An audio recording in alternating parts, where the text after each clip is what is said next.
Hello and what's up, GSC Pokemon Challenges fam? How you guys doing? We are back, episode 9 of Bugsy Minimum Battles. We are getting so close to the end of this section, and man, we've made some progress. People are noting in the comments we're already up to about 100 Pokemon getting through this section. I think we're gonna have 100 by the end of this episode. We've had 6 Pokemon get through with struggle strats. Of course, the channel member picks with egg moves are just completely overpowered, but it's not all sunshine and roses. We've lost in this section with 27 Pokemon, 27 pretty decent Pokemon, in fact. But now we have to move on to today's 18 challengers. Plus, we're going to have one more member pick come in this episode. So today we have, of course, Tauros and Miltank coming in. We are going to have Gyarados, Lapras. The Eeveelutions are coming in. Porygon 2 are getting in on the action. Quilfish, Sneasel, Teddiursa and Ursaring. We've got Magcargo, Piloswine, Octillery, and Delibird. Just a massive set of Pokemon. And honestly, some of them I think are going to do just fine in this section. I think that our normal types shouldn't have any trouble in this part of the game whatsoever. I think that the really strong water types, when we're talking about the Gyarados, when we're talking about the Lapras, I think they're going to find a way through. I'm a little bit worried about some of these Pokemon that are going to be weak against Bug. So specifically Espeon and Umbreon, I'm kind of questionable on, and I'm really scared about that Magcargo that's coming up. Delibird is just going to be random. So I'm going to place an early prediction that a little bit optimistic. I'm going to say 14 of these Pokemon get through. We're going to be up to 110 Pokemon passing this section by the end of this run. Will it work out that way? I'm not sure. But let's get into it and find out. We're going to start off with the cows and bulls, of course. So let's go straight to Miltank first. Let's roleplay as Whitney and see if she can manage to get through Bugsy. So Miltank was always surprisingly fast to me. Like, I never expected a cow to be a fast Pokemon. It's not like it's got god tier speed by any means, but it's really fast in relative terms. So Miltank was always kind of a surprise to me because I never pictured a cow being a really strong Pokemon, and yet its moveset plus its typing is so good in this version of the game that I remember my very first playthrough hitting a wall on Whitney and thinking, wow, they made this game like way harder than Gen 1, where, you know, third gym leader in Gen 1 was Lieutenant Surge, and he was kind of a joke. So I actually have a lot of confidence in this Pokemon in the next section because obviously the same type attack bonus, even in a move like Tackle, is going to do tons of damage against our opponents, and we have no real weaknesses to speak of. If anything, our only really bad stat is our special attack, but that's never going to come into play in this section of the game. So we're just going to come and talk to Kurt, and he's going to tell us to move on to the Slowpoke well, and I think we're going to just go ahead and bull our way straight through all of these rockets. And sure enough, none of these rockets have posed any difficulty for Miltank. We're just going to come and take on Jamesy Proton, where he's not going to know what hit him with this massive cow just running into him here. And we have so much HP that we just easily win the damage race with that coughing. Maybe if we had gotten poisoned at the very beginning of the fight, we could have lost, but really it was never in question. So this is a Pokemon where I think we go straight for Bugsy first. I think that's the best play because currently we don't have any moves that can actually hit ghosts.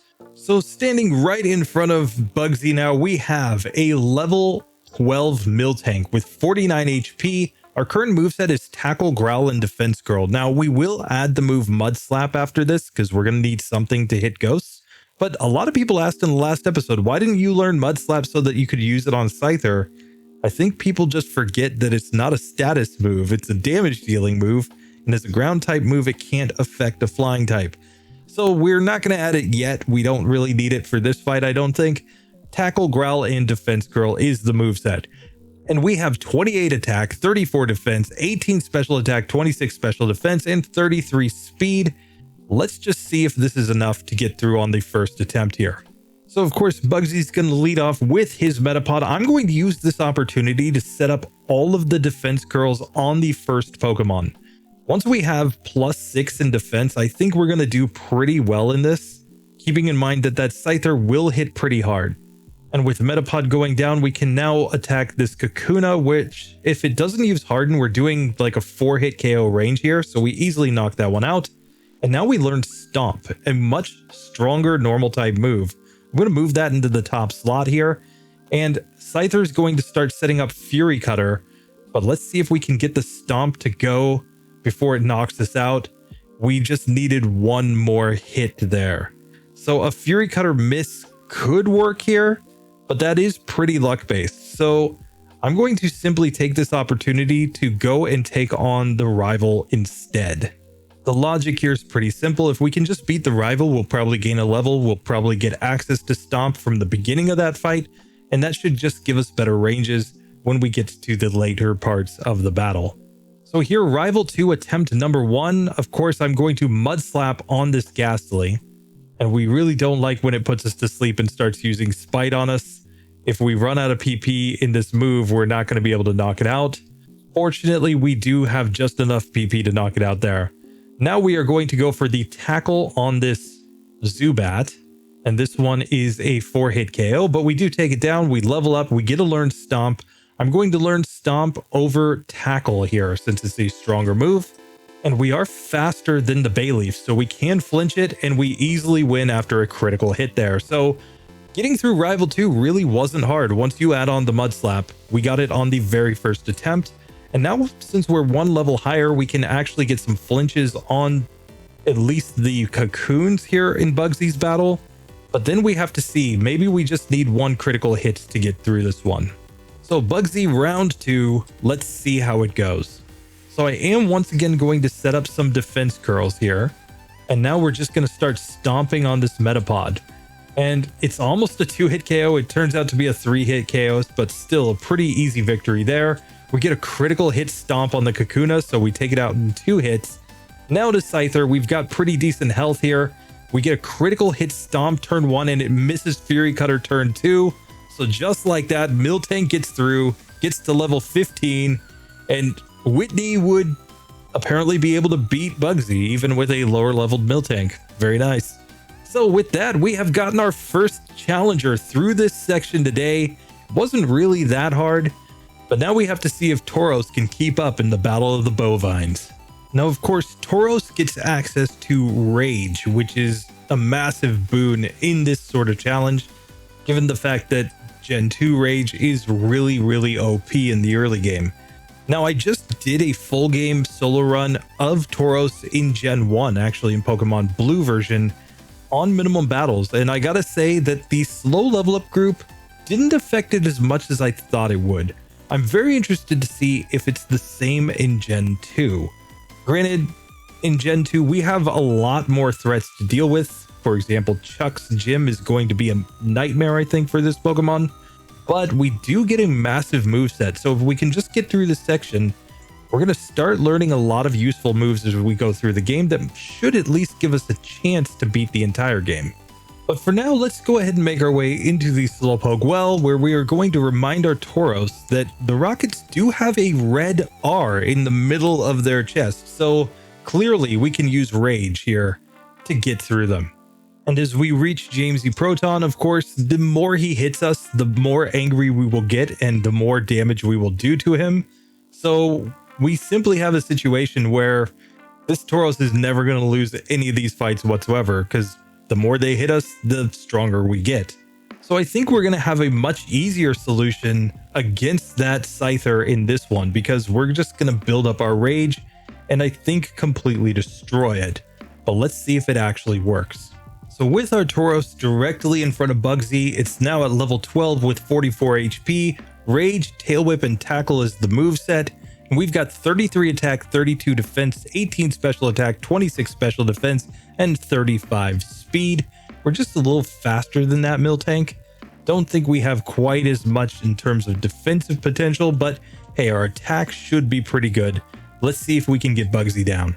So we're just going to spam Rage here, kind of hoping that he just uses Tackle or something else really weak here. We just want him to build our Rage as much as possible before we get to the final Scyther.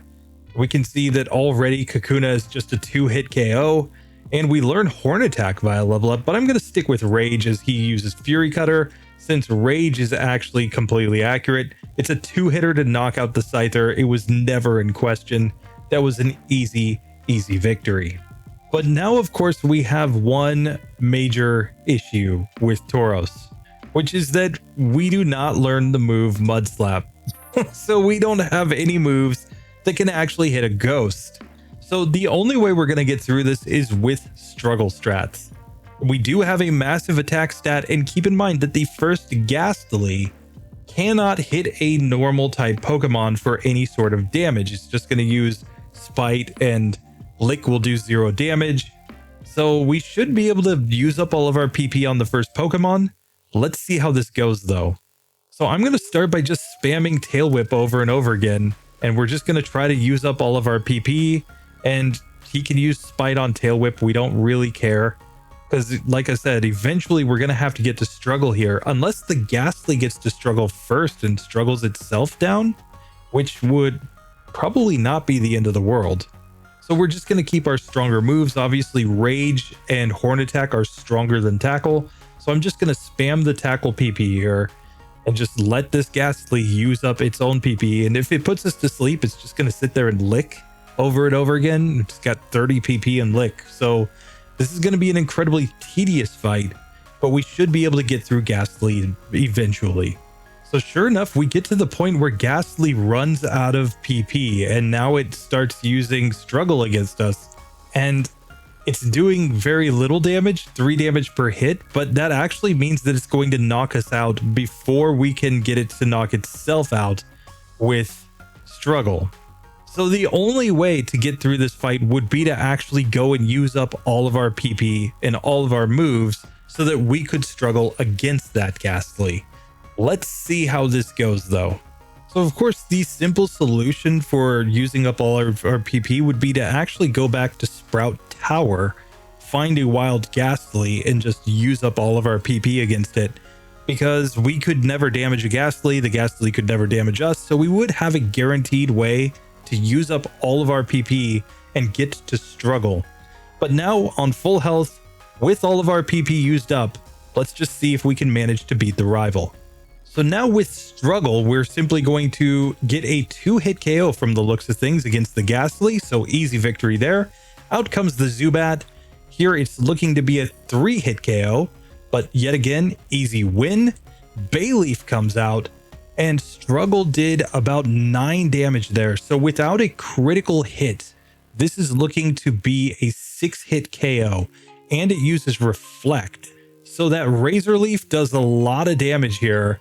So I struggled there with the struggle strats for quite a while, and I'm not saying it's impossible to get through, but it is really difficult at the very least. That final Bayleaf just does way too much damage, and most of the time the Zubat starts biting on you, adding extra damage, so you have even less HP to get to the final Bayleaf with. But I do think there is a solution to getting Tauros through the Rival 2 fight. I have played through the entire game back to this point. I'm at level 12, but instead of going to fight against Bugsy, I'm going to go into this fight with my Tauros ready to use Struggle. So now we're going to struggle against Ghastly just like before. Obviously, this Ghastly can't damage a Tauros.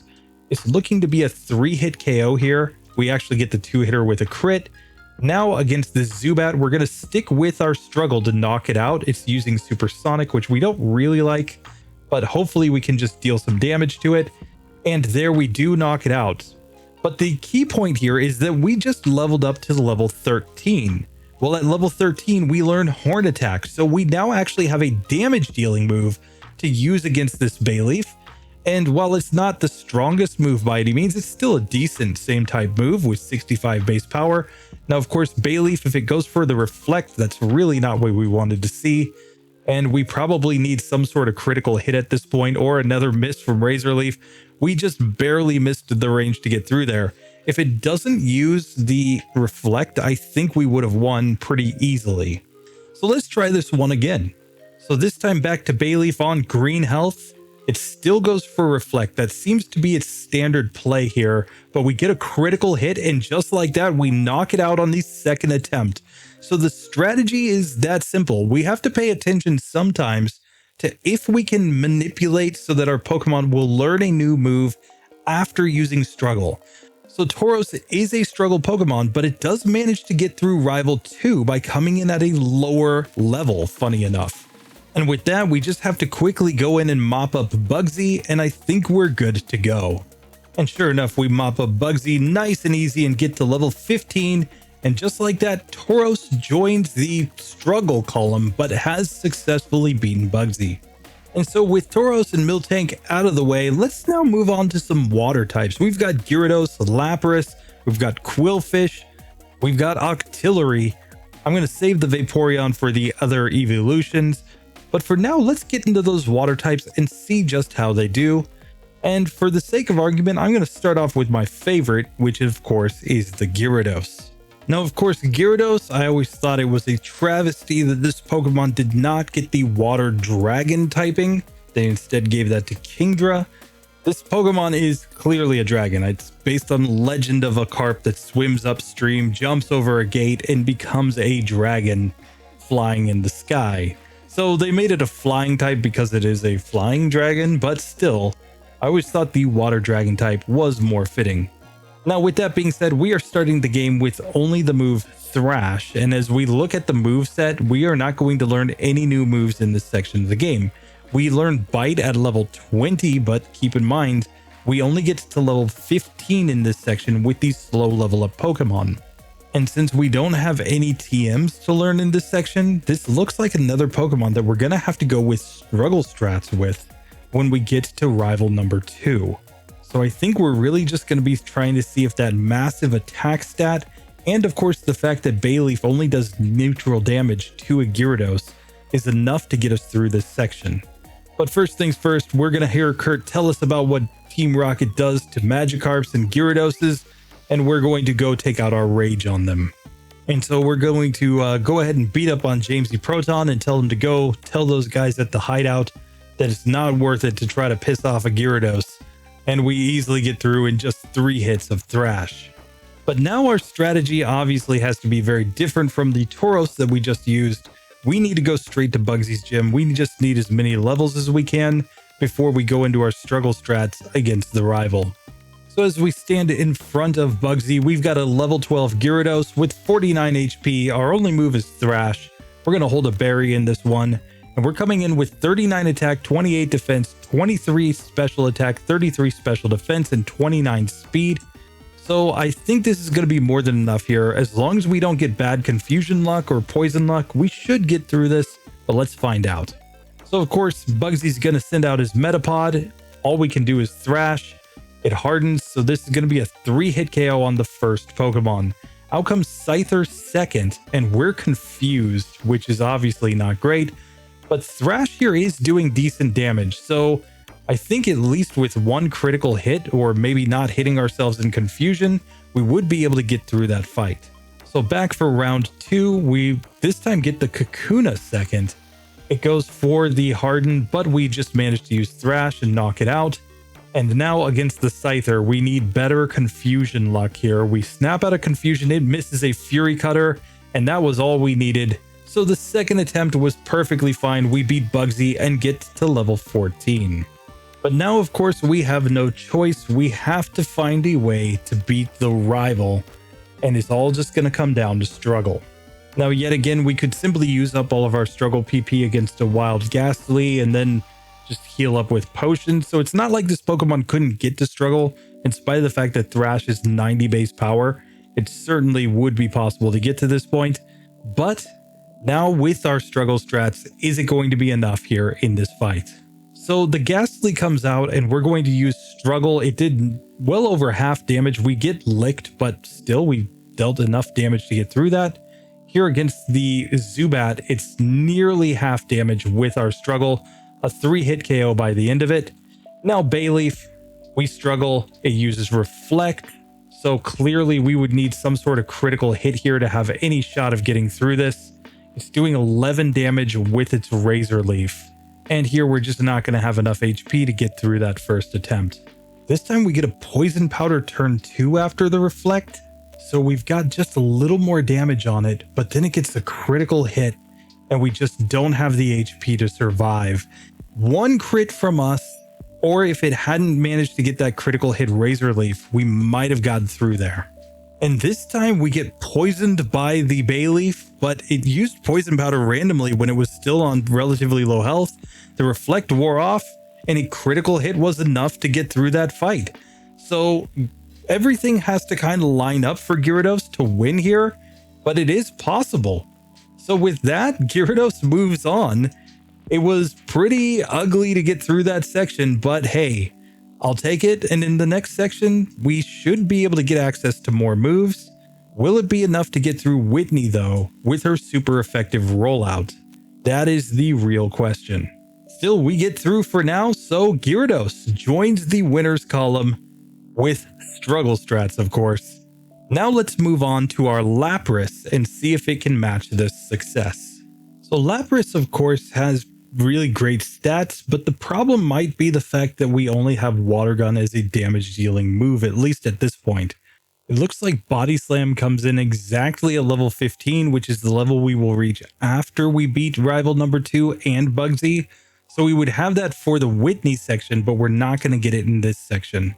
Now we do have access to Sing, which is the least accurate of the sleep-inducing moves, which in theory could allow us to get through something. But we're not going to be super fast, and that might be an issue as we try to set up Sing strategies. But here we'll just start off with the Slowpoke well, where I don't think we're going to have any major issues, but let's find out. And sure enough, outside of some bad confusion luck, we get through all of these trainers just fine and make it to Jamesy Proton, where really all we need to do is just put this Pokemon to sleep if we can, and then we should have a very easy victory from there. Water Gun is about a 4-hit KO here, and it's easily done once we get it to sleep. So level 11 comes in, and we are ready to move on to Bugsy's gym. So sure enough, we've made it to Bugsy with our Lapras, coming in at level 12 with 57 HP. We have Water Gun, Growl, Sing, and Mist as our moveset. We've got 29 attack, 28 defense, 29 special attack, 32 special defense, and only 23 speed, so we're really lacking in the speed department, but I still think we'll outspeed the Cocoons. Let's see how this goes. So obviously, in theory, the best strategy is to put the Cocoons to sleep and then use the Water Guns to knock them out. And of course, Harden doesn't matter when you're using Water Gun as your main move. The biggest thing we want to do is avoid getting poisoned here. And sure enough, the poison comes in. Still, we'll just stick with this. Let's see how we do against the Scyther. We are going to Sing to put this one to sleep as well. And unfortunately, it just builds up the Fury Cutter too fast, and we were not able to put it to sleep. So this time we get the sleep on Scyther right away. And I'm going into my Water Guns. Now we are doing 9 damage per hit here, making this a 6-hit KO. Theoretically, we could knock him out before he wakes up. But he does wake up. Fortunately, we get him back to sleep really quickly. So we're going to be able to go back into the Water Guns. He's going into Quick Attack now, and one more hit should take him out. So just like that, it took a few attempts, but we were able to beat Bugsy on minimum battles. But now we have the real challenge, which is rival number 2. And that Bayleaf is going to do massive damage with its Razor Leaf. I'm really not confident in this one, but let's see if we can somehow make it go. So first things first, we've got to take out this Ghastly. I'm going to try to Sing on it to put it to sleep. And once it finally does go to sleep, we're going to go into the Water Gun to try to knock it out. We're actually in a speed tie with that Pokemon. Here now is the Bayleaf, and we are 1 point of speed slower. So no matter what we do, it's going to have a chance to use a move like Razor Leaf on us. And once it gets out, it poisons us. We're now just using Water Gun to do very little chip damage. We're doing 4 damage per hit. So this is a 13-hit KO with the Water Gun. So this honestly seems like a spot where we need to go for some sort of struggle strat by manipulating our PP. So we are going to come into this fight with 2 PP in Water Gun and 2 PP in Sing, with the idea being that we want to put the Ghastly to sleep, and it should be a 2-hit KO with Water Gun. After that, we want to have 1 PP left in Sing that we can use on the Bayleaf, putting it to sleep and allowing us to hopefully struggle it down. Let's see if this can work or not. So here we do get Ghastly to sleep. We're going to go into the Water Guns, and we get the KO right there. Now the Bayleaf, We really just need the Sing to land. It used Reflect here, which was like the worst case scenario for us. So we only did 5 damage here. We would be doing much more damage without that Reflect up. But here at least Struggle is doing decent damage. The Reflect fades. And I think we can manage to get through this one and get to the final Zubat. Now we heal with the berry. We've only got 19 HP remaining. We get Bite, but this is looking like a 3-hit KO. And with 1 HP remaining, Lapras does manage to get through. We get to level 15 and learn Body Slam. And I think we're going to forget Growl in order to learn Body Slam here. Mist might be useful. There might be a fight where we just want to avoid any stat drops. So I'm going to keep that move and instead learn Body Slam here. Maybe it's a mistake. Tell me in the comments. But for now, we have managed to get through this section once again with struggle strats. So it was a little bit better than Gyarados because of the fact that we could use Sing in order to put our opponents to sleep. But still, we're getting a lot of struggle Pokemon in this episode. It kind of makes sense, granted that these Pokemon are really, really strong overall. They have good HP, good attack stats, etc. But at the same time, it's kind of disappointing to see that even some of the strongest Pokemon in the game would have to resort to struggle strats in order to get through just Rival 2. But hey, we have at least gotten this Pokemon to progress to Whitney. We'll see how it does against those rollouts. But for now, Lapras moves on. So with Lapras and Gyarados out of the way, it's time to move on to some Johto Pokemon. We're going to try Quilfish. Now, of course, Quilfish, with its water poison typing, is only going to be neutrally affected by that Razor Leaf from the opponent's Bayleaf. And we have a decent moveset at this point because we have both Poison Sting, which is the same type move, and Tackle on this Pokemon. So we do have something that can hit everything. Now, we might even be able to get to Minimize here.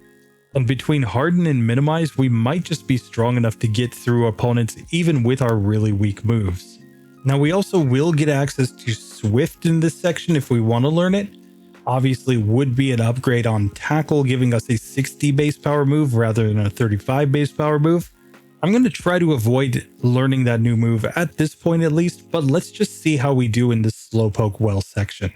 And here with a Vaporeon, we just barely managed to get through the first couple of Rattatas, but we do level up to level 10, and we're going to learn Harden and Minimize. I'm going to learn Minimize over Spikes because I don't think Spikes are actually that useful. It's not like a lot of opponents are swapping Pokemon in and out.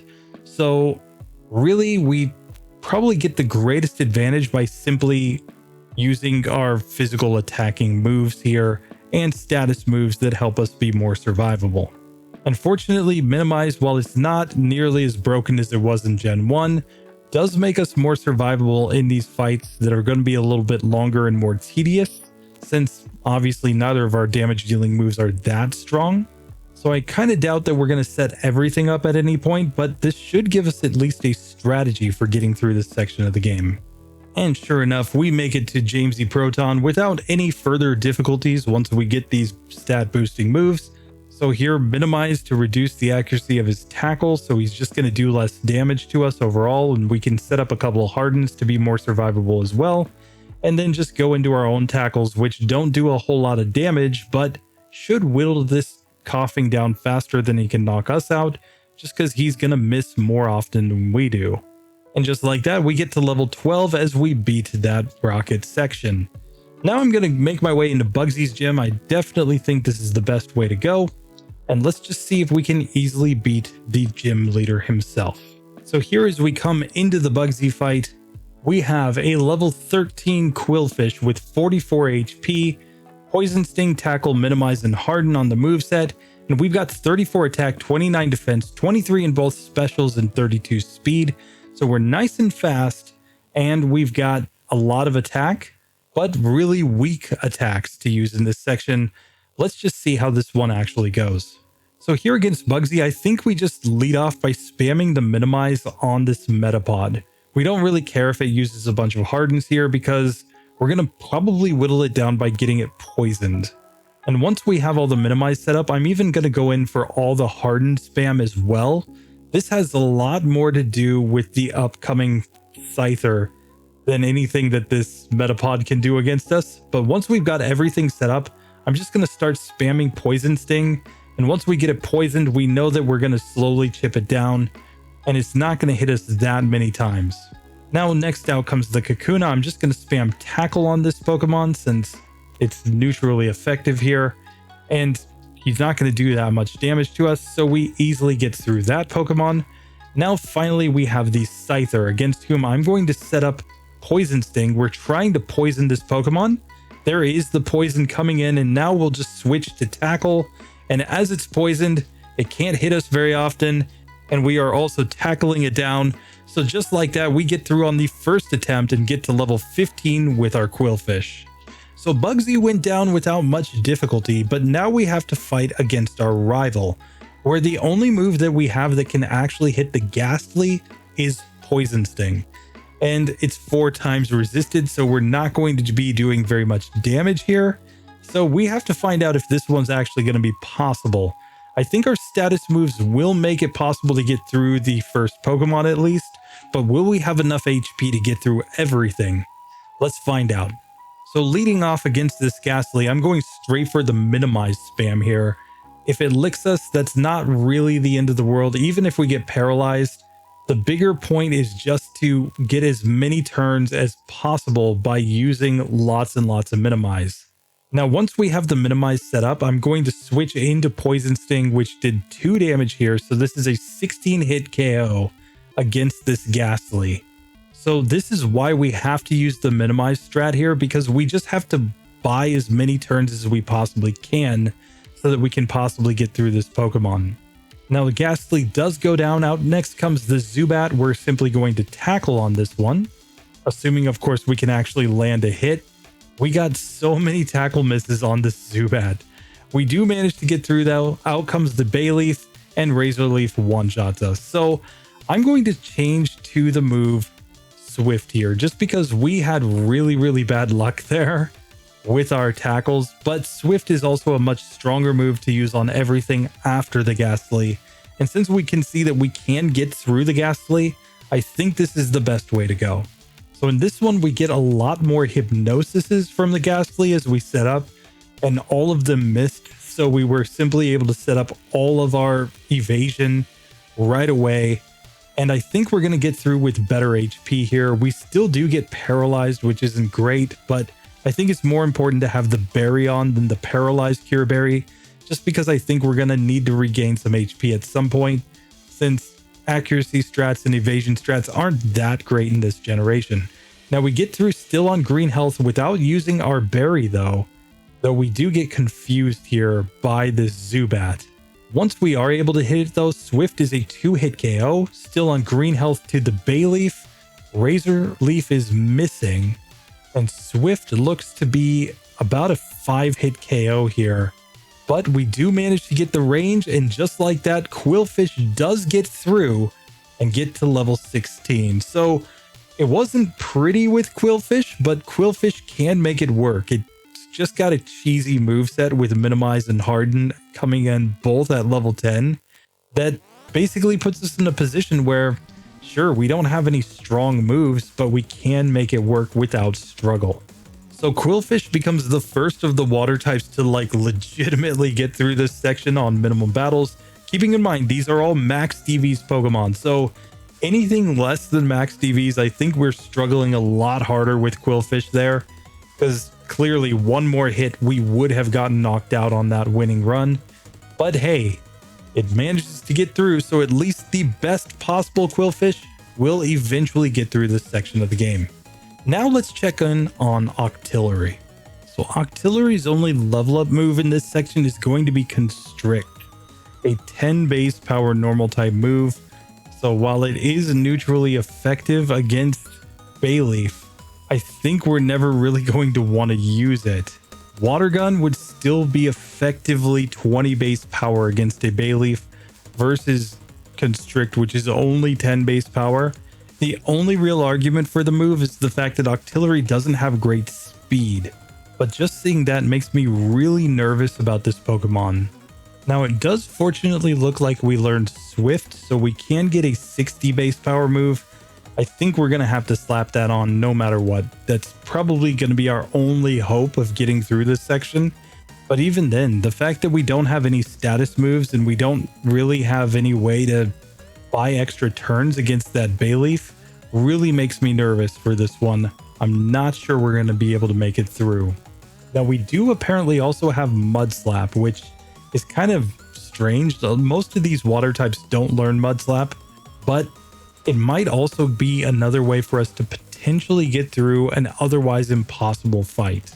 So I'm not really going to hold off on this one. I'm simply going to learn these TM moves. Usually I would put them off, but I just don't see a better way for us to get through this section of the game than simply learning these moves now. Now, the one good point of this Pokemon is that it's basically offensively based with its decently high attack and special attack. And it's not like its special defense and defense are terrible, so we should be able to get through a lot of these other Pokemon just fine. But it all is just going to come down to the gym leader and the rival. But fortunately, we do make it all the way to the final rocket here. A lot of people noted last time that my overlay is a little bit messed up with its power calculation. It actually, rather than doubling the power of Mud Slap because it's super effective against coughing, it 4x's it. I know why it does that, but I just haven't managed to fix it in the overlay just yet. Sorry for the incorrect information. Mud Slap is effectively a 40 base power move. Water Gun, on the other hand, given that it's the same type, is effectively a 60 base power move here. So I'm going to stick with the Water Gun here against this coughing. Also, when we consider that it has much lower special defense, this is just the best way to go. So there we level up to level 12 as we beat Jamesy Proton. And now I'm going to make my way straight into Bugsy's gym because I think this is our best shot of getting through this section. So standing right in front of Bugsy with our Octillery, we are coming in at level 13 with 47 HP, Water Gun, Mud Slap, Swift, and yes, we have learned Constrict at this point. We have 37 attack, 29 defense, 36 special attack, 29 special defense, and only 21 speed. We're not going to outspeed any of the key opponents in this section. So opponents like the Ghastly, the Bayleaf, the Scyther, they're all going to outspeed us here. So they're going to get extra hits on us. So we're just going to have to kind of hope and pray to get through. But let's start with Bugsy, where I think the strategy here is just to spam the move Water Gun over and over again.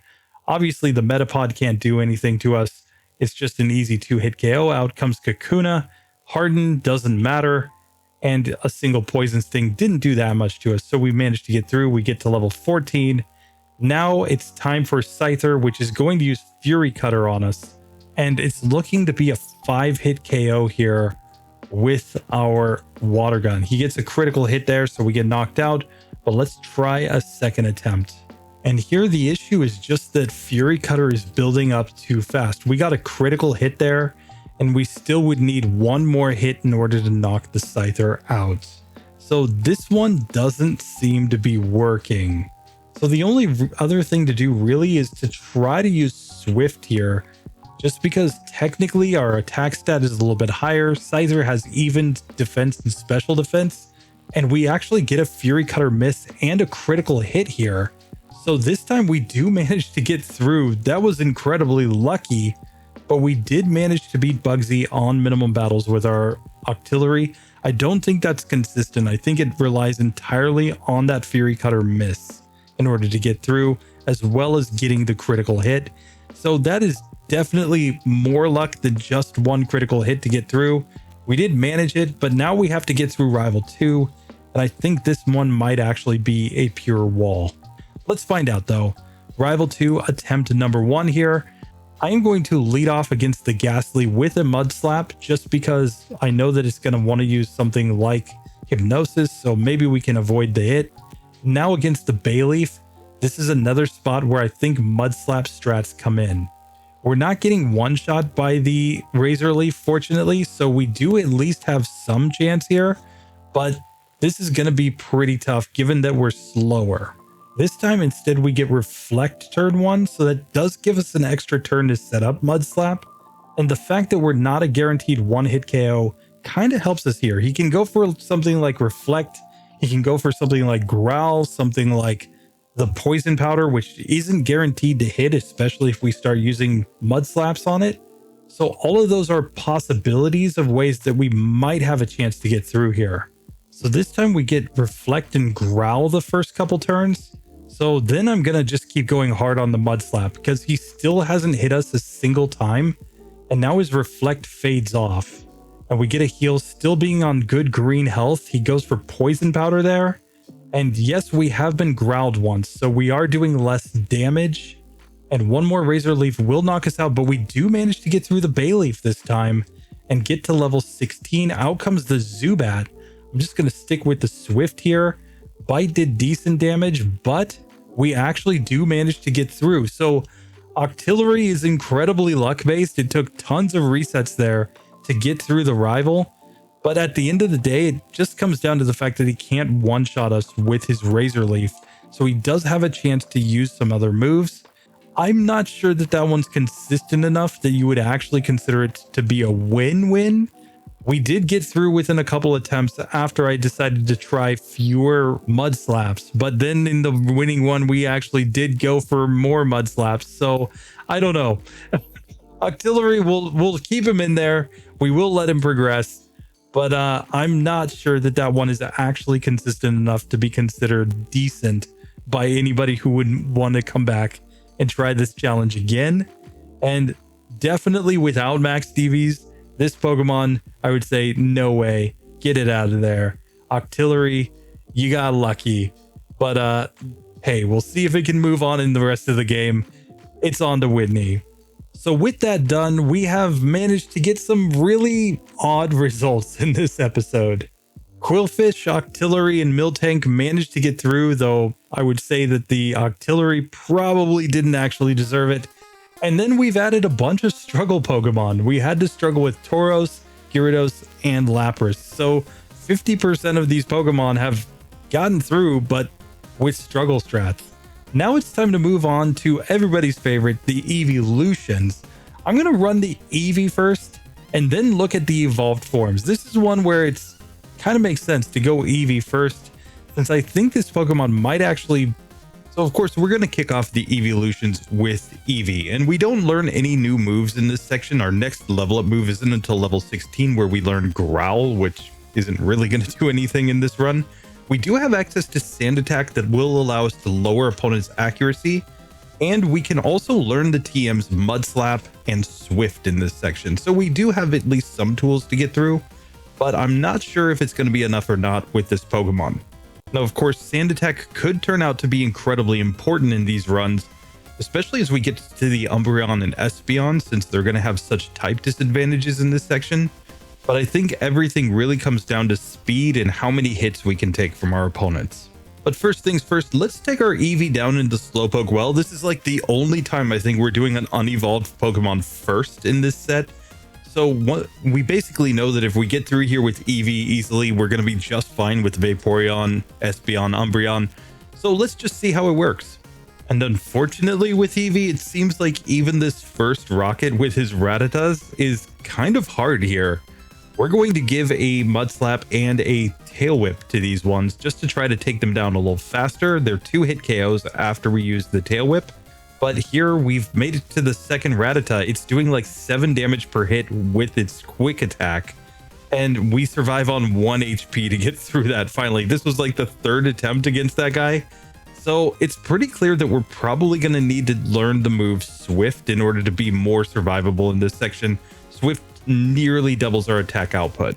So I'm not going to dilly-dally around. I'm simply going to learn that move right away. And now I think we've got all the tools we need to get through this section.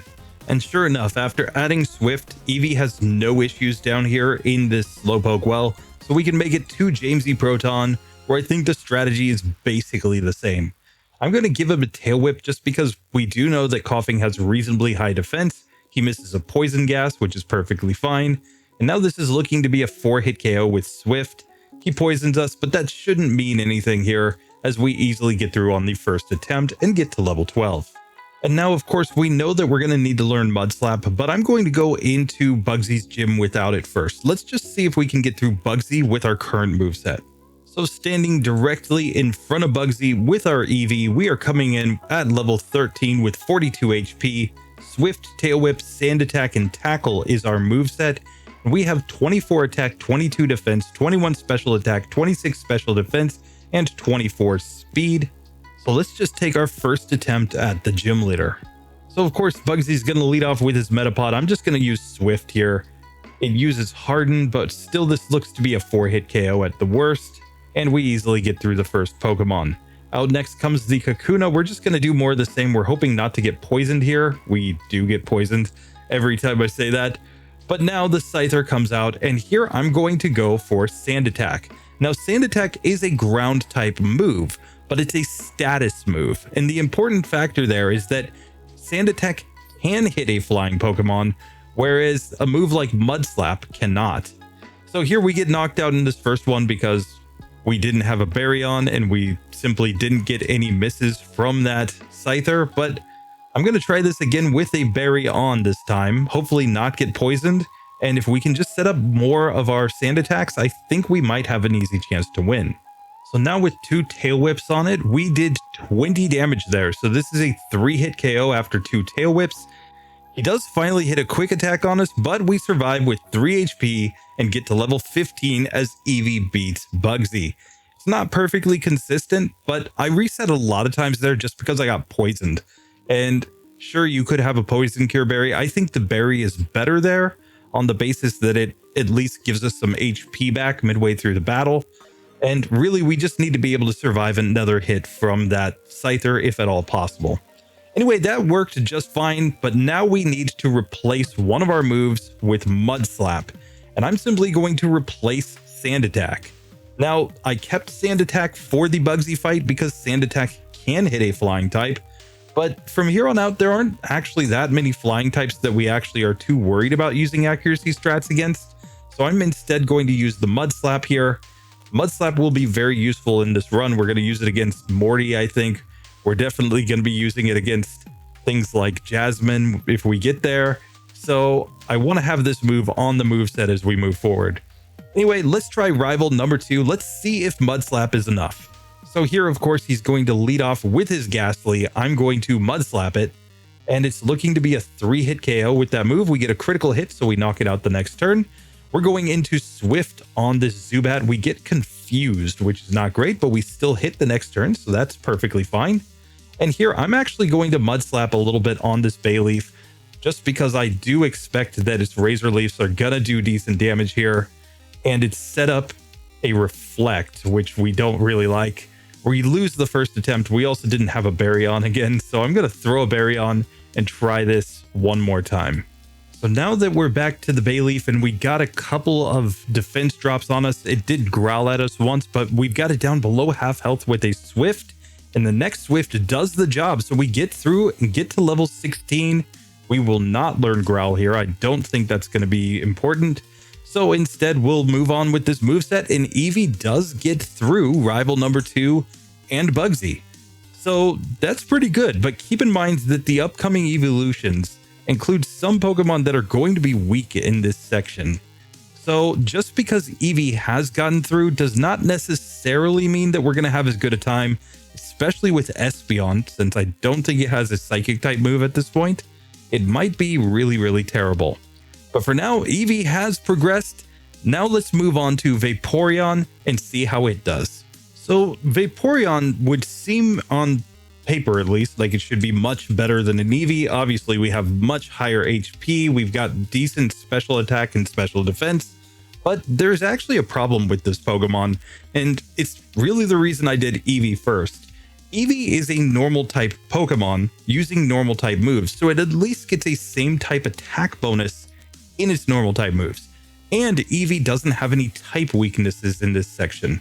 Vaporeon, on the other hand, has the same moves as Eevee. It's not going to learn Water Gun until level 16, but it's going to be stuck using normal type attacking moves without a same type attack bonus. And that Bayleaf with its super effective Razor Leaf might just be too much for this one to get through.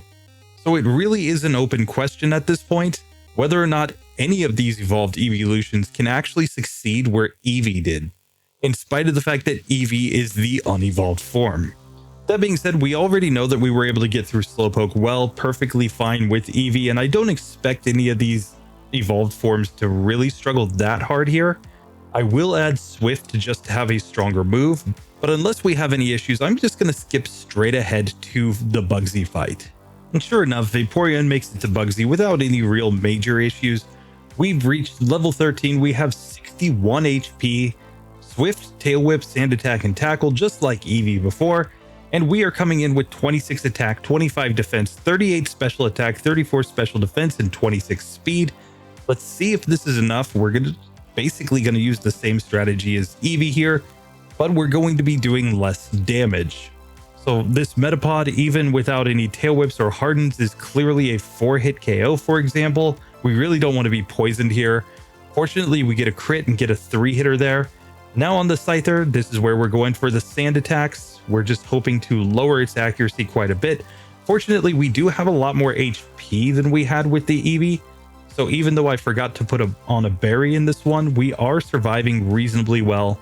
And after setting up a couple of Tail Whips, this is looking to be a 3 or 4-hit KO. So he knocks us out on that one, but I think with a berry, we'll get through this one just fine. So back to Scyther, we're just setting up the sand attacks, of course. And now I'm actually going to set up 3 Tail Whips if I can. We're just hoping he doesn't hit us too many times in the process. And now this is definitely a 3-hit KO. So one more hit, and just like that, we get through Scyther. It took 3 attempts to get through there, but really, we're just trying not to get poisoned and get the setup, and we can get through that one just fine.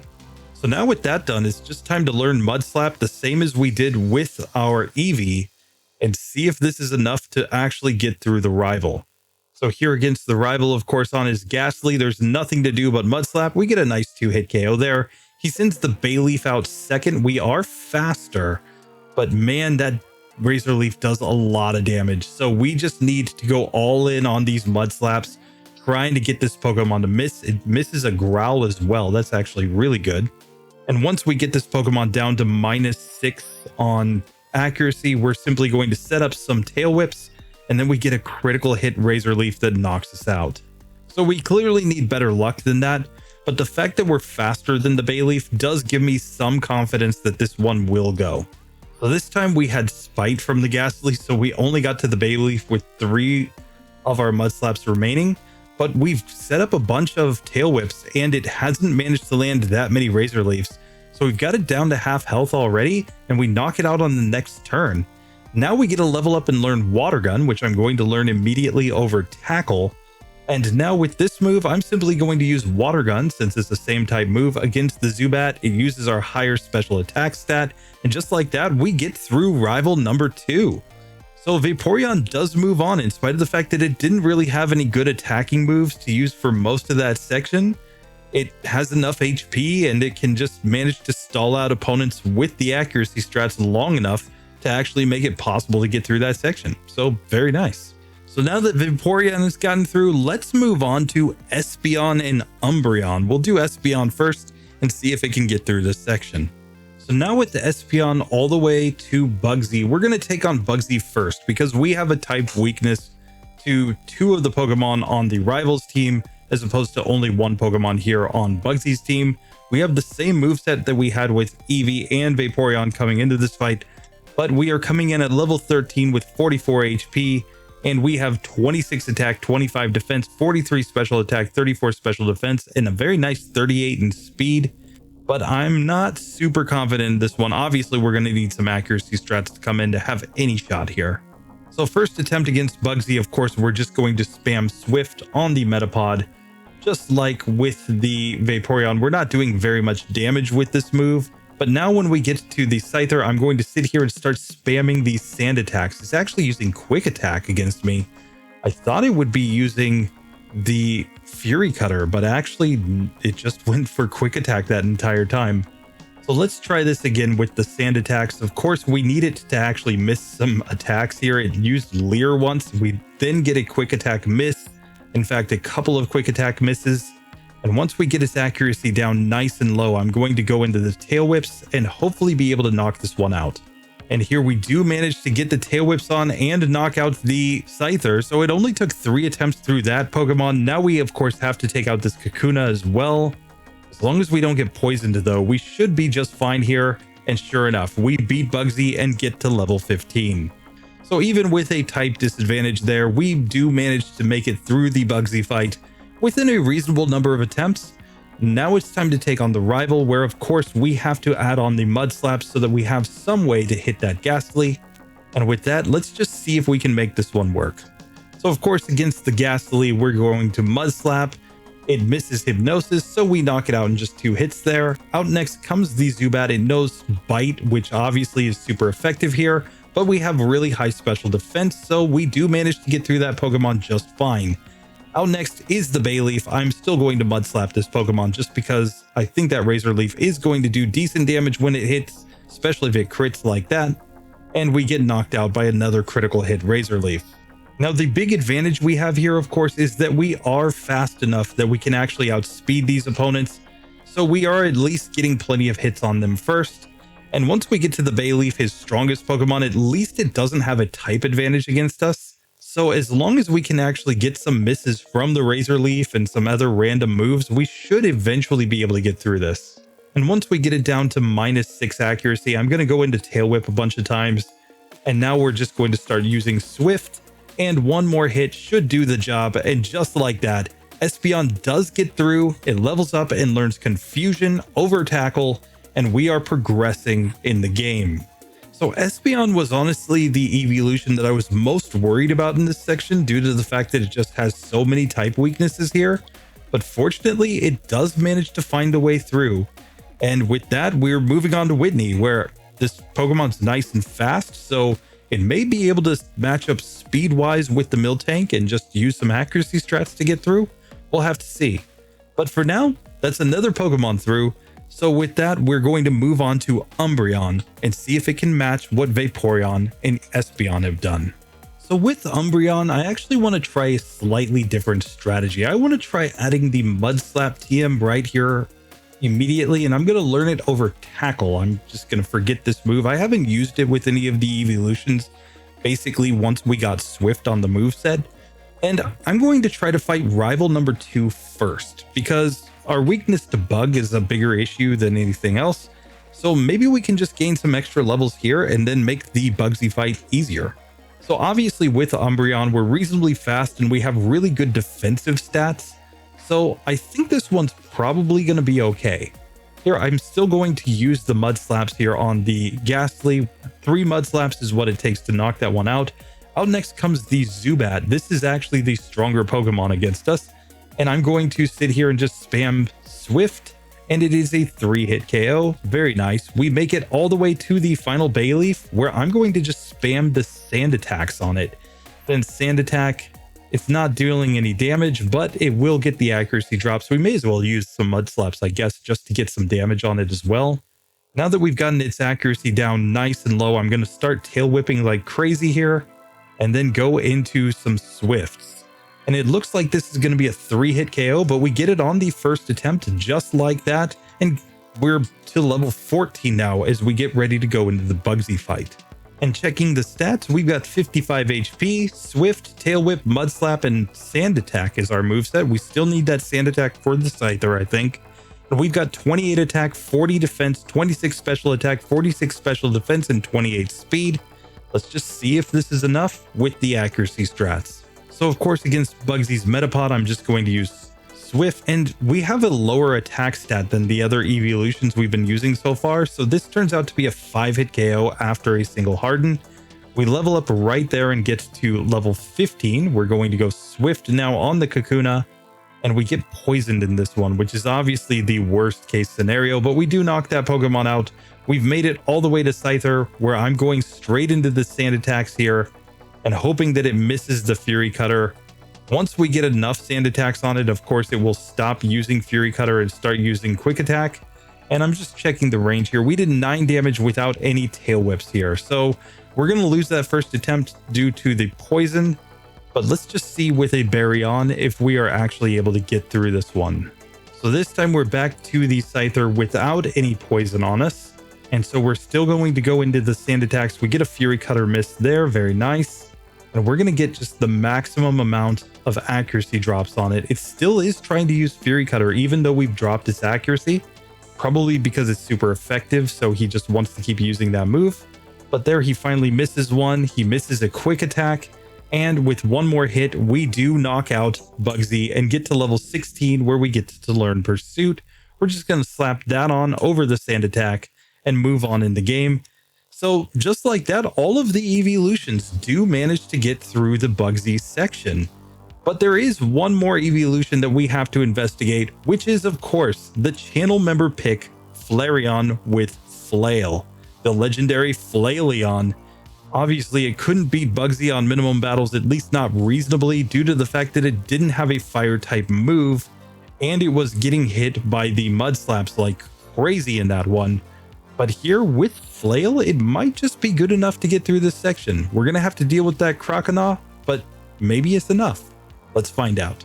So of course, Flailion was saved by channel member Bentendo, and so we're going to try to beat this next section with this Pokemon. Of course, if there's a Pokemon that you really like that has failed in the challenge so far, whether it failed on Falkner or it's failed on Bugsy, if you join the channel memberships, you can just drop in a comment and I will make sure that it gets another chance at life in this section of the game. Now, it is my dream, of course, to someday have enough channel members that we literally save every single Pokemon and give them the best possible chance of getting through the game. So if you want to support that, there's a button down below somewhere on this video. But with that, let's go ahead and get through this section. We're going to have an easy time in Slowpoke well. Let's make our way straight to the Bugsy fight. And standing with our little fire dog right underneath Bugsy's tree, we've got a level 14 Flareon with 44 HP. We're holding a berry. We know Tackle, Tail Whip, Flail, and Sand Attack. And we've got 43 attack, 25 defense, 34 special attack, 38 special defense, and 26 speed. Really, our stats are slanted towards our specials and our attack. So we're going to hit a lot harder here, and I think Flail might just be enough. Let's see if we can get this on the first attempt. So against this Metapod, I'm just going to go all in on Tackle at this point. Obviously, we don't want to use Flail till we get on much lower health. Out comes the Scyther next. I'm going to Tail Whip this Pokemon, and then I'm actually going to use Flail because I'm hoping that it will start building up damage against me. And once it does really good damage with something like Fury Cutter, we should be able to knock it out. Now, we got a critical hit there, but I think we just need to get a better range. So back to Bugsy's Scyther this time. We're already on fairly low health, so I'm going to use Flail. We did not quite get the range. We were poisoned there. So let's try this one again. Maybe with just some slightly better luck, we can get it to go. And it does seem that if he uses a String Shot on us, he does put the Kakuna out second. And this time we get poisoned once again. So really not what we wanted to see. But I'm still going to see if Flail can somehow work out for us here. And there it goes. We, in fact, get the damage that we needed with Flail and knock him out. So Bugsy does, in fact, go down. So it's definitely not consistent there, but we can get him to use Fury Cutter on us. And as long as we survive enough to just have low HP after one of the hits, we can knock him out reasonably easily there. But now we've got to get through our rival. And of course, we have to learn the Mud Slap TM here. We have no choice because we need some way to hit that Ghastly. So I'm going to replace Sand Attack with Mud Slap. We're going to keep Flail on the moveset because I think that could be really important against the Croconaw. Let's see if we can get this to work. So here against Rival 2, Mud Slap is just a 2-hit KO on the Ghastly. Croconaw comes out second. I'm going to start by tackling it here. It uses Rage, which is perfectly fine by me. And now I'm expecting its next move to deal decent damage. Now we heal with a berry there, but Flail is doing decent damage here, so we do knock out the Croconaw. We level up to level 16. We get to learn Ember. I'm going to learn Ember over Tackle here. I'm going to keep Flail on the moveset. And since we're on low HP, let's just Flail. And there we go. One shot on the Zubat. And just like that, Flailion has succeeded. So with that, a massive thank you to Bentendo. We have gotten every single channel member pick through this section of the game. Some we had to do some shenanigans. Obviously, that Vulpix and that Wooper were kind of hard to get through even with their egg moves. But hey, we have succeeded. Channel members, once again, way too powerful. And up to this point in the run, we have gotten all of the evolutions through this section. Adding to our win column, we are now up to 103 Pokemon getting through this section. Now, to meet my goal of getting to 110 in this episode, we're going to have to get through with 7 of the next 8 Pokemon. That's going to be a pretty tall task, but I am going to start off by doing the normal types. We're going to check our Porygon and Porygon 2 up against Teddiursa and Ursaring and see if we can get these Pokemon through this section. So let's lead off with Porygon 2 and see how it goes. So of course, Porygon 2 is one of the more interesting Pokemon in this entire challenge since it has access to Conversion and Conversion 2, basically allowing it to sometimes get resistant typings to its opponents, making it, in theory at least, a stronger Pokemon. We've also gotten access to Agility here, so we have a way to outspeed basically everything. So the real question is simply whether or not we're going to be able to deal enough damage in this section. We do get Psybeam at level 12, which I think we'll get there before Rival 2, which will then give us a way to get through the Ghastly. And then it's just a question if these conversion moves will be so completely broken that we manage to completely crush all of our opponents. But first things first, we got to take our digital duck right down into the Slowpoke well. And I think we've got an easy solution for all of these rocket members. We simply use Conversion 2 to make ourselves resistant to their moves. So let's see if it works out. So in this one, for example, we have become a ghost type against this Rattata, which guarantees that it simply cannot damage us because, of course, its only attacking moves are normal type and ghost is completely immune. So just like that, we are sitting here completely invulnerable, just spamming tackle until we knock these Rattatas out. I think Conversion 2 could almost be one of the most broken moves in the entire game. And it really just kind of depends on whether or not we ever run into a situation where it doesn't actually give us that big of an advantage. And just like that, we easily make it to Jamesy Proton with our Porygon 2, and we're just going to try to resist its moves if we can. It uses Smog right here and poisons us, but I think this is as good a time as any to use our Conversion 2. We are now a poison type. The only issue is that we're not dealing enough damage, and of course the poison is going to whittle us down too quickly. Let's try this again. So this time we get Tackle from him, so I'm going to use Conversion there, and that turns us into a Steel type. And now we have a massive advantage because he's doing basically no damage to us, and he can't really use poison type moves against us. So just like that, Jamesy Proton goes down, we get to level 12, we learn Psybeam. I'm going to learn Psybeam over Conversion. I think that's the best play here, given that Conversion 2 is the one that I think we really want to use most of the time. And just like that, we can make our way to Bugsy's gym, where we're just going to gain a couple more levels and then try our hand against the gym leader. So coming into the Bugsy fight, we are at level 13 with 49 HP. We know Tackle, Conversion 2, Psybeam, and Agility. And we have 30 attack, 33 defense, 36 special attack, 34 special defense, and 25 speed. Let's just see how well this actually works out in practice. I'm going to give a berry just to be safe. So in our first attempt, as he sends out his Metapod, I'm just going to lead off with Psybeam, of course. And Metapod uses Harden, so we get the easy victory right there. Out next is Kakuna. I'm just going to Psybeam. That's an easy one-hit KO. Finally, we get the Scyther. I'm going to go Conversion 2 here. I'm going to become a Poison type and resist Fury Cutter.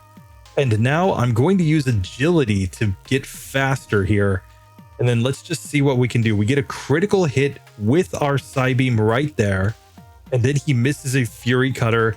He goes for Quick Attack, but it's not going to matter. We get through Bugsy on the first attempt. That might have been a little bit lucky there, the fact that he missed with the Fury Cutter, but hey, it does happen 1 in 20 times. And just like that, we have managed to beat Bugsy with our Porygon 2. Now it's time to go take on the rival. And we're up against the Bayleaf team here, but Bayleaf's only damaging move is, of course, it's Razor Leaf. So I think we might be able to find a way through this one. So of course, he's going to lead off with his Ghastly. I think this is as simple as going Psybeam. We get the easy KO right there. Zubat comes out next. A single Psybeam knocks it out.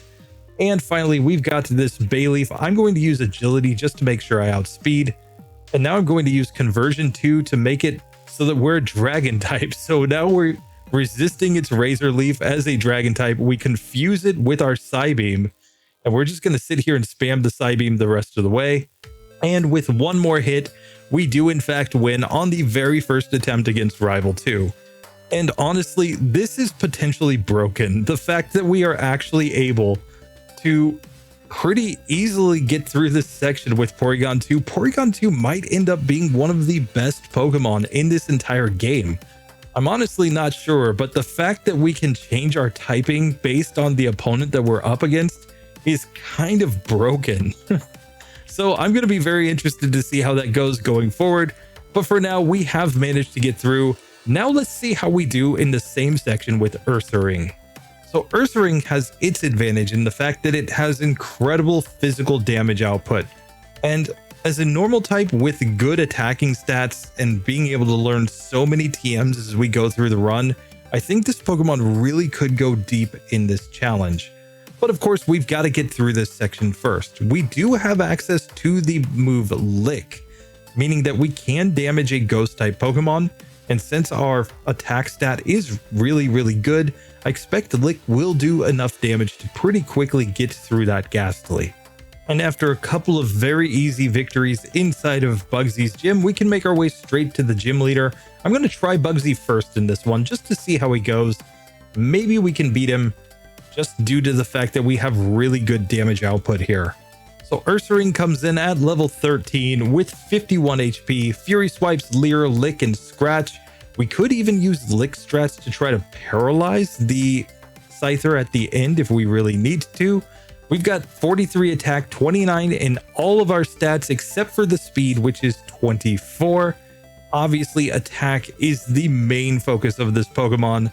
Let's see if we can get it on the first attempt with the Fury Swipes. So here, I'm just going to use Fury Swipes on the Metapod. Obviously, Fury Swipes can hit between 2 and 5 times. If we just need some fixed amount of damage, though, Scratch is stronger. But if Fury Swipes hits 3 or more times, it is stronger than Scratch. Here we get Poisoned, which is definitely not what we wanted to see, but we did level up to level 14 here. I'm just going for Fury Swipes. We get a nice 4-hitter there.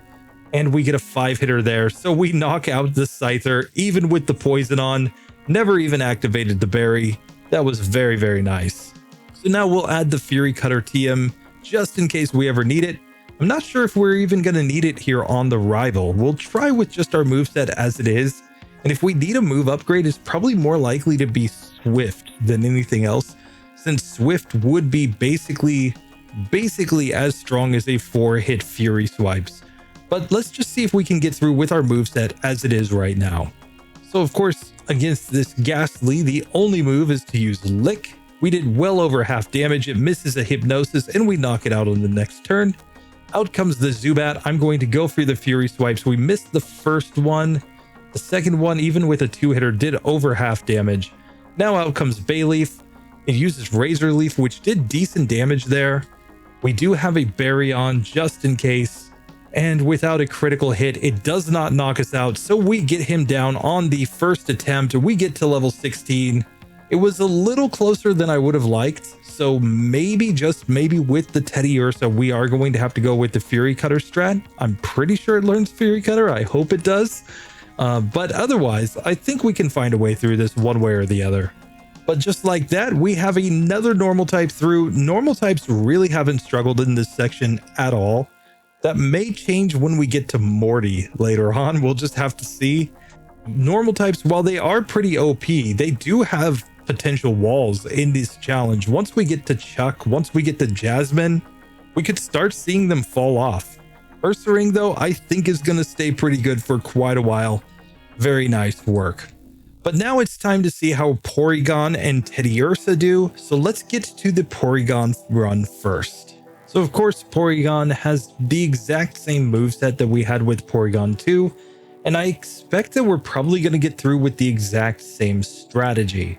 That being said, we did see last time that we were still kind of lucky on the Scyther, so we might need to add the move Swift in order to get through this one reliably, especially given that we have lower stats, or it could come down to getting like a confusion on that Scyther as well, which obviously can happen when we use Psybeam.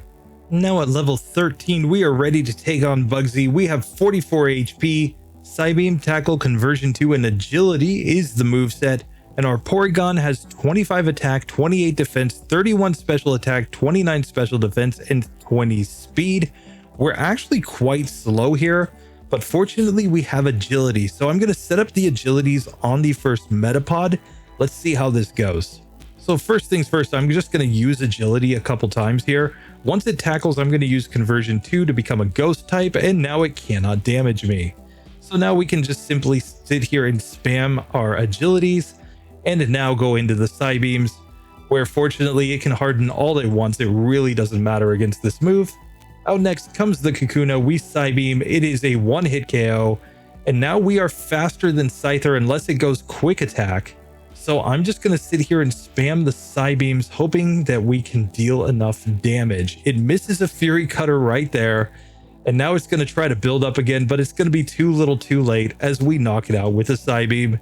And just like that, both of our Porygons have managed to get a Fury Cutter miss from the Scyther, but they get through on the first attempt, so we're going to take it. So now let's just go ahead and try our hand at rival number 2 and see if we can manage to get through that one as well. So here in attempt number 1 against rival 2, I'm going to lead off with the agilities here yet again, since Ghastly can't actually damage a normal type Pokemon. Now we can go for the Psybeam and just easily knock that one out. Out next comes the Zubat. Once again, a Psybeam doesn't quite get the one-hitter. I tried to follow up with a tackle and got a tackle miss. That was very bad luck there. And now we'll go for a Psybeam here on the Bayleaf. It poisons us with Poison Powder, and it goes Reflect. Fortunately, Reflect doesn't matter when you're using our strategy. I'm going to use Conversion 2 so that I resist its Razor Leaf, but it got a critical hit right after that. So we're going to lose the first attempt due to poison and a critical hit. So I'm just going to make sure I give a berry this time, and let's try this one again. So this time we're back to the Bayleaf on full health. I'm just going to lead off with the Psybeam, of course. It poisons me again. We might even want a Poison Cure Berry here, but it missed the first Razor Leaf, so I can just simply Conversion 2 to become resistant to that move. And even though it gets a critical hit there, we get a heal up with a berry.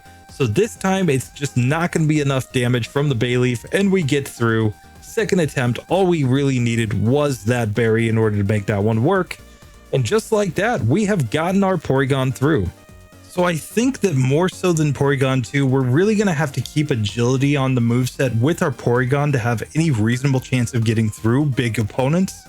But this Pokemon should still do pretty darn well as we progress in the challenge, especially because it has decently high special attack, and it's going to learn a lot of special moves via TM.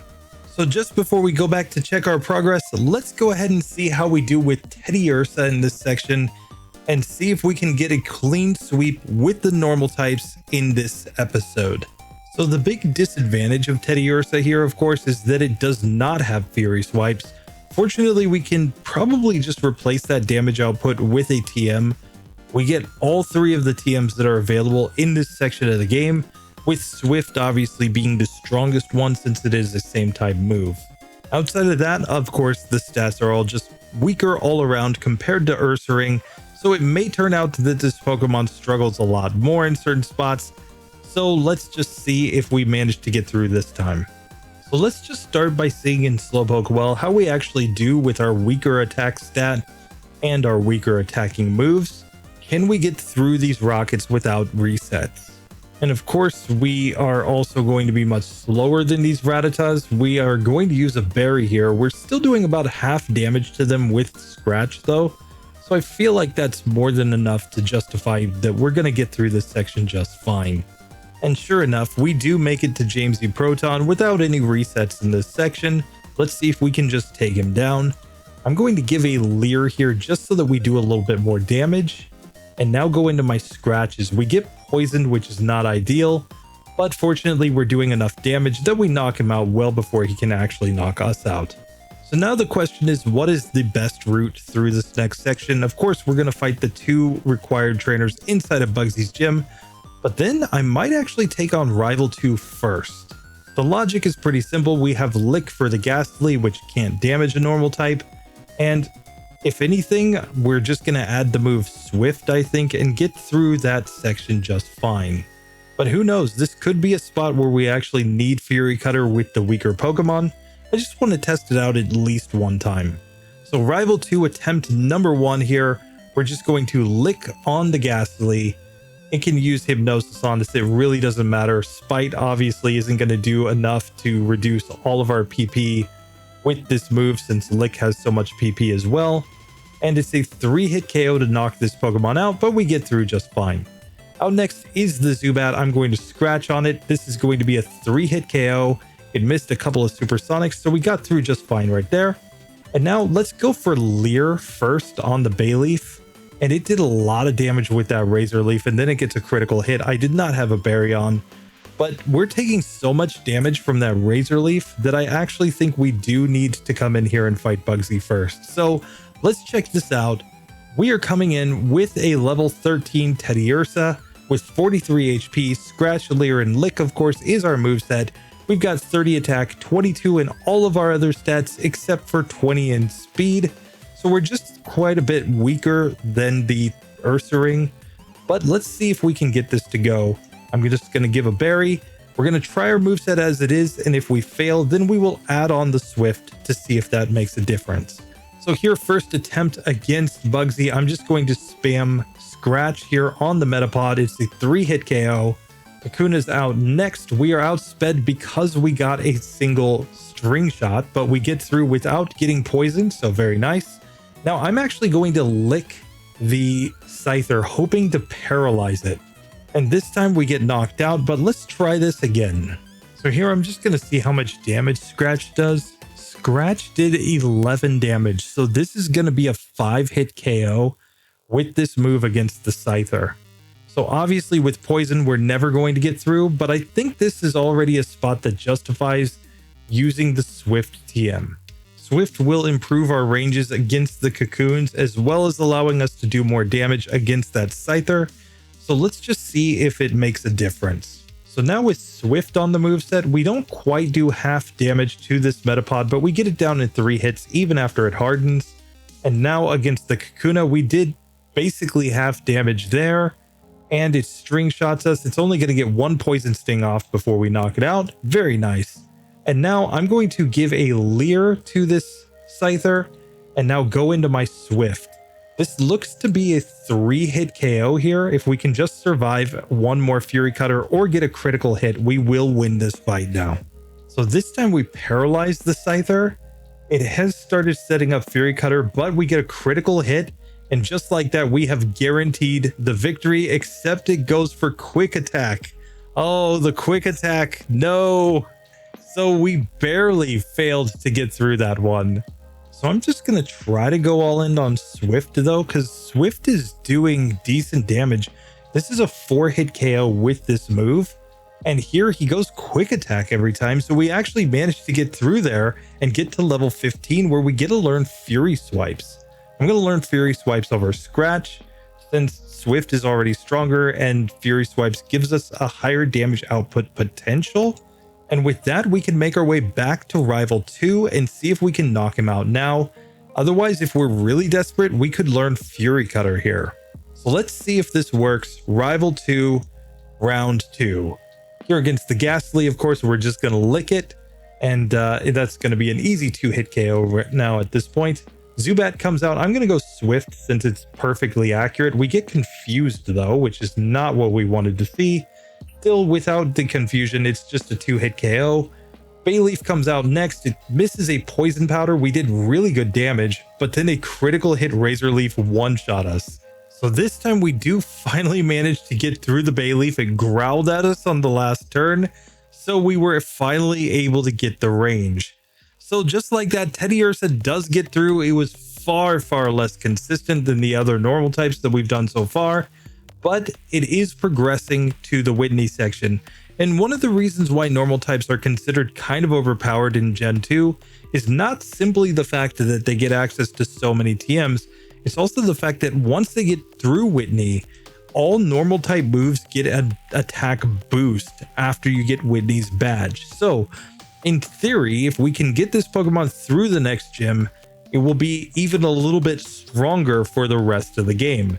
So while he's not perfectly consistent, Teddiursa does get through. Let's see our progress so far. So with that, we are up to 107 Pokemon getting through Bugsy and Rival 2. So we've just got to get 3 more to meet my prediction of 110 Pokemon passing by the end of the episode.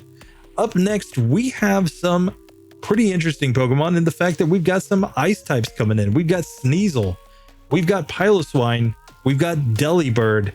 Let's see how they match up. And we're going to save Magcargo for last because that one I think is just going to be terrible, but we'll just have to see if it actually works or not. Let's get these ice types out of the way and let's start with Sneasel. Now, of course, Sneasel is the first medium solo level up group Pokemon that we've had in this episode. And the medium solo level up group is really a massive advantage in any sort of solo challenge because in the early game, the medium slow level up group levels up even faster than the fast level up group. It's actually the best level up group in the early game, which means these Pokemon get extra levels, which can sometimes lead to them actually being able to beat opponents that otherwise they wouldn't be able to. Now, of course, we're going to have a weakness against the fire type and against the bug type here, so I'm not sure if this is going to be great, but we should at least just see how it goes. We do have Quick Attack. We can learn some things like Fury Cutter if we manage to get that TM. So there are some logical ways to get through tough opponents. Now, because we have a really good attack stat, I don't think we're going to struggle against Team Rocket down here in the Slowpoke well. So let's just skip ahead to the first real challenge. But here, thanks to our medium slow level up group, we're all the way up to level 15 as we come into Bugsy with 46 HP. We know Quick Attack, Leer, and Scratch, just the standard moveset. We'll add Swift if we really need it. But we're coming in with 39 attack, 26 defense, 20 special attack, 32 special defense, and 45 speed. So we're fast, and we have a really good attack. Let's see if it's enough here to get through just with the Quick Attack and the Scratch. So against the Metapod, I'm simply going to spam Quick Attack here. Yes, it can harden. That will allow it to at least deal some damage to us, but we should be able to take this one down just fine. We get to level 16 after we knock it out. Out comes Kakuna.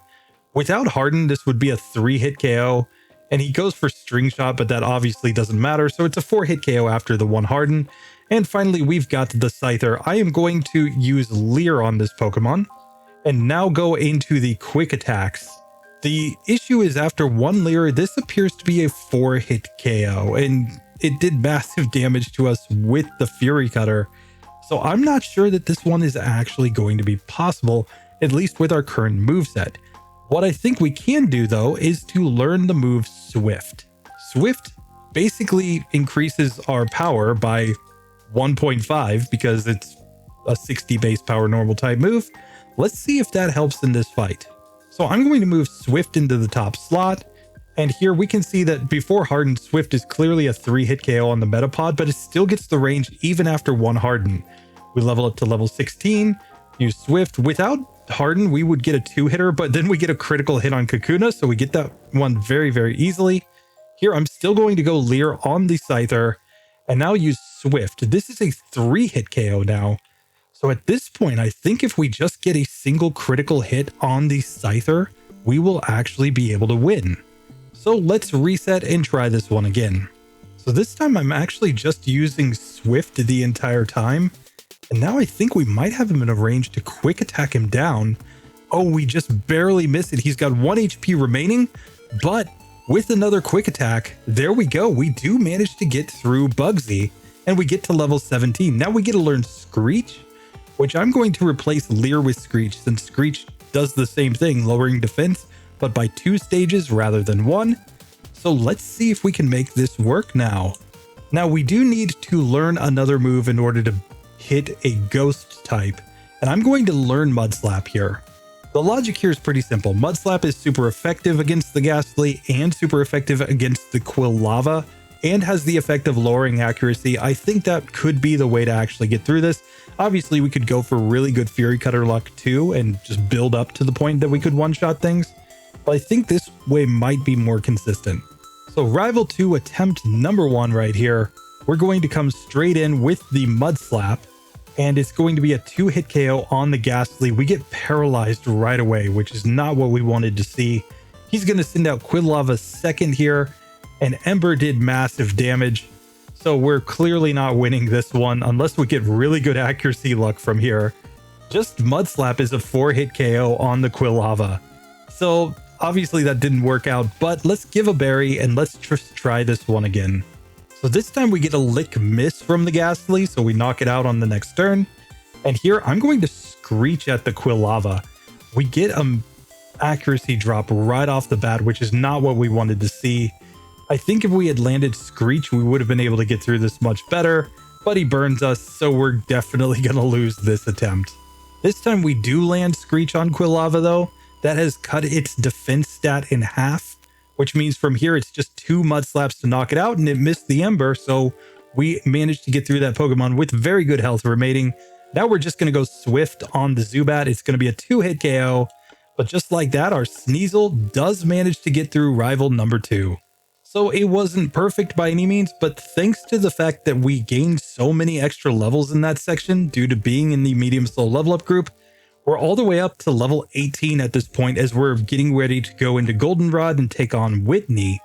And we're going to get a massive number of new moves. We can get like Ice Punch, obviously Return will be available, but we could also, if we really get desperate, get access to Blizzard in the next section, our strongest same type move. So there are really a lot of tools available for us to be able to get through that next part. Will it be enough? We'll have to see. But for now, we have made it. Now let's move on and see how Piloswine does in this same section. So Piloswine, on the other hand, has the dual Ice Ground typing and is much more focused on attack and defense and doesn't have speed like Sneasel. So I found a lot of times in these runs that when you have a slower Pokemon, it just at least lowers the probability that you're going to get through, especially rival number 2, just because of the fact that even if you want to go for Mud Slap strats, you're going to be slower than his Pokemon when you start setting it up, so you're guaranteed to take at least 1 or 2 hits before you even get a chance to actually lower their accuracy enough for it to matter. That being said, as long as we're defensive, it's probably not impossible. We just have to hope that we'll have enough special defense to survive against the Embers. Now, we do also have an advantage that Mud Slap is a same type move here. I think I'm going to be pretty liberal about learning that since it's going to be super effective against the Quilava as well. So I'm going to add that move on right away, I think. So let's check the stats really quick as we come in. We're at level 12 with Piloswine. We have 50 HP, Horn Attack, Powder Snow, Endure, and Mud Slap. And we are coming in with 33 attack, 28 defense, 23 in both specials, and only 21 speed. So we're really just hoping that our physical attack is enough. But once we get to the Scyther, I think we have to switch to Powder Snow just because it's going to be super effective there and it's the same type move. So first things first, we got to take out this Metapod. I'm just going to use Horn Attack. We're doing decent damage here with it. Now, if it goes for something like a Harden, then maybe we switch into Powder Snow at that point. I'm not sure what the best strategy actually is. Here we get poisoned though, and that is clearly not what we wanted to see. However, we do take out the Kakuna. We level up to level 13 as we come into the Scyther. It goes Quick Attack, and we appear to have this Pokemon in a 3-hit KO range here, and he's just using Quick Attack. So with that, we do manage to get through Bugsy on the first attempt, even poisoned, thanks to the fact that we were holding a berry. So just like that, we have gotten the second gym badge, and now we've got to find our way through rival number 2. So will having Mud Slap be enough to get us through this fight, or is it going to be a situation where we just take too much damage given that our special stat isn't really that great at this point? Let's find out. So first things first, we got to take on his Ghastly, and I'm obviously just going to use the Mud Slap here. We get put to sleep, and now he's just licking us. Because we're slower, there's always going to be the chance that this happens at the start of the fight. Once we do wake up though, we did well over half damage, and it's a 2-hit KO to knock out the Ghastly. He sends out Quilava second. We're just going to stick with our Mud Slap. We can see the Ember did massive damage there. He misses the next Ember, but then he hits and we go down.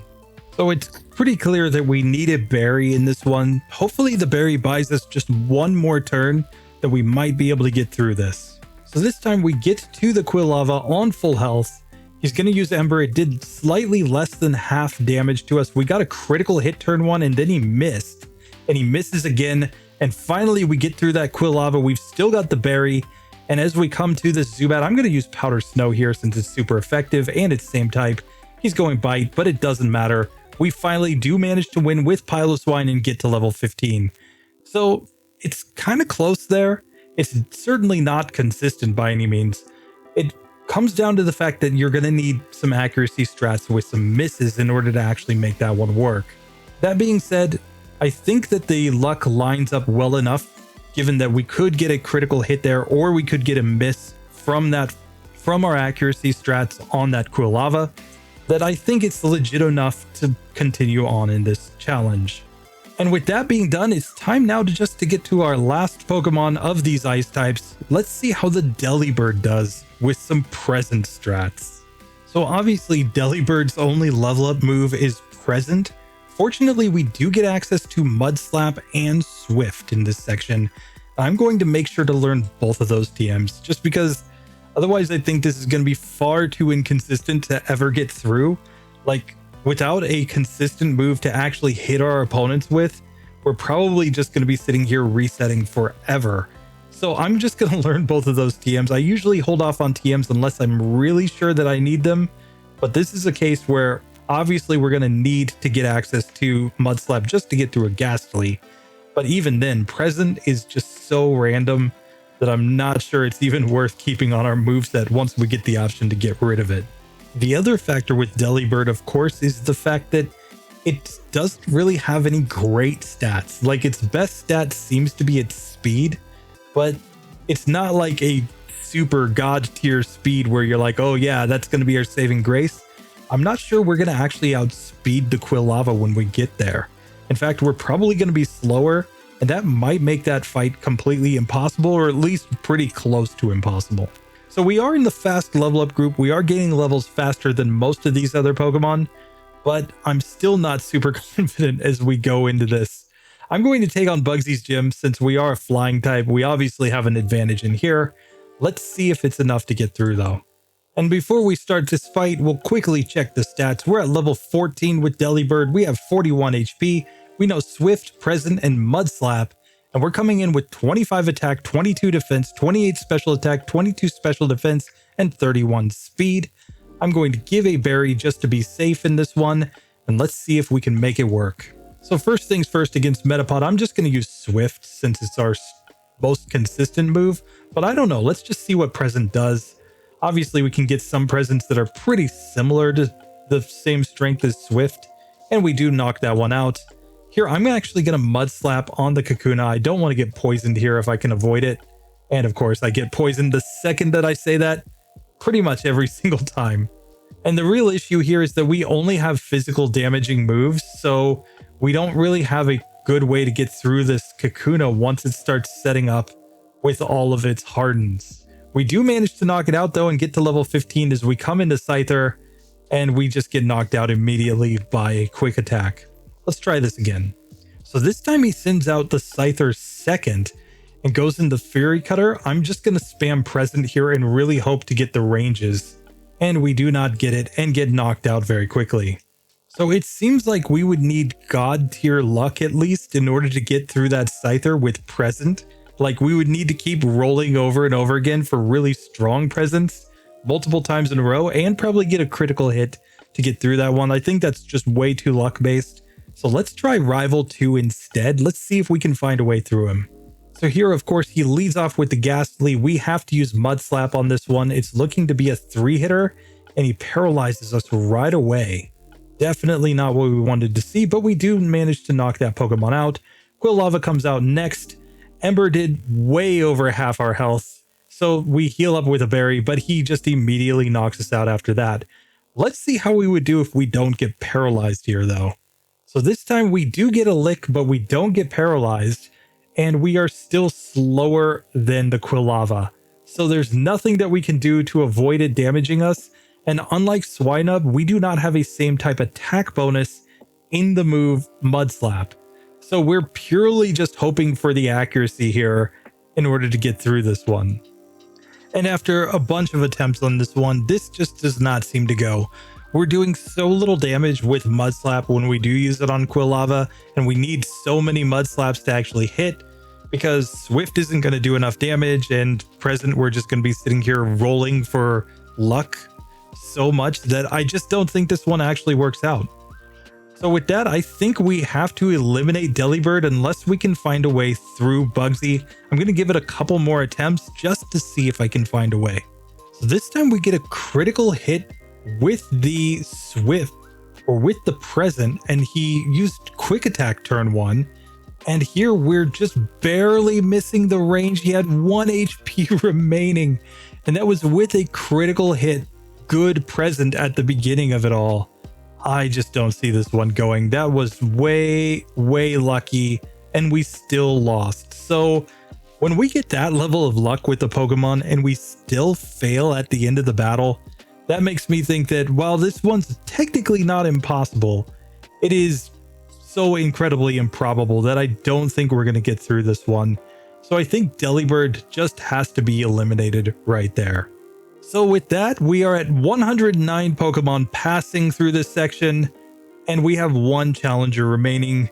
Of course, it is Magcargo, and Magcargo does not give me a lot of confidence, but I do have to get through with this one if I'm going to meet my goal of 110 Pokemon passing by the end of this episode. This is going to be tough. Let's see if it works. So of course, Magcargo as a snail Pokemon obviously has terrible... Magcargo as a snail Pokemon has terrible speed. Our one advantage is that we have a massive defense stat. That could make us more survivable against a lot of opponents. But of course, the water gun that we're really worried about from the Rival 2's Croconaw is a special move, and our special defense is quite a bit lower than our physical defense. So that makes me quite nervous that the water gun plus 4 times super effectiveness is going to basically just one-shot us from full health. We'll see if that is actually the case. If not, maybe we can find some cheesy way to get through this, but I am not terribly confident in this Pokemon. Now, fortunately, we will be able to gain a lot of levels before we go to take on the rivals, since we already have Rock Throw and Ember on our moveset. And as a Fire and Rock type, we're basically strong against everything other than the Rival 2's Croconaw in this section.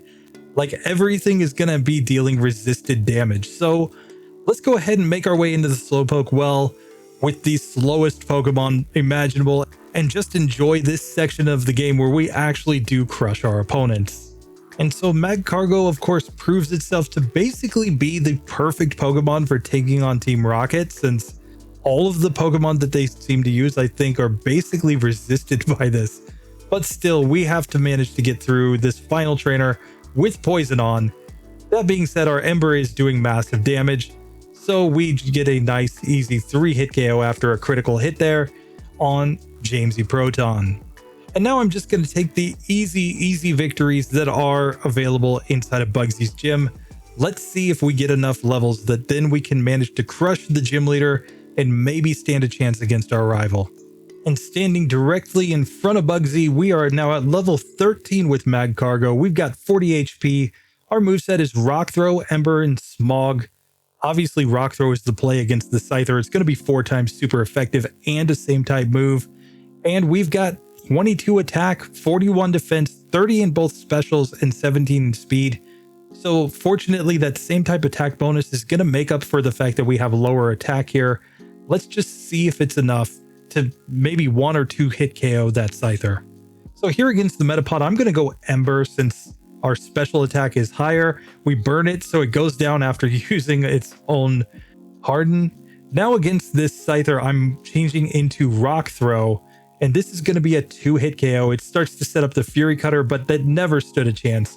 Finally, out comes Kakuna. We'll go back into the Ember for this one. It's nearly a 1-hitter. We get it down in 2 hits, and just like that, we only took 4 damage in that fight as we leveled up to level 15. So now going into the next fight, we could learn Mud Slap if we really need it. We could go for the accuracy strats. It's obviously not going to be a great strategy here, but that might be our only way of getting through.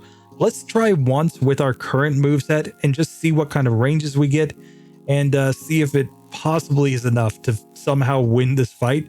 I highly doubt it though. I'm going to go for the Rock Throw on the Ghastly. This is going to be a 2-hit KO. Easy victory there. But out next comes Croconaw. It goes Water Gun. We barely survive with 5 HP remaining, but then it's just going to knock us out the next turn. So we're not a guaranteed 1-hit KO. That gives me a little bit of confidence that maybe, just maybe, Mud Slap strats can work, keeping in mind that at the very least we've got decent HP and a decent attack stat. Let's just try this a couple of times. So this time when Croconaw comes out, it goes Water Gun. We're going to use Mud Slap on it, hoping to get some accuracy drops. We get 1 miss there. Now, I do think it could use Leer against us. I don't think it would ever use Rage or Scratch because they're resisted moves, but there is a chance he'll use Leer just because he's not guaranteed to one-shot us with the Water Gun. Now let's just see how much Rock Throw does there. That did not do nearly enough damage. We did 11 damage there, I think, with a crit. So we're going to need some better ranges on this one for sure. This is going to be pretty luck-based to get through.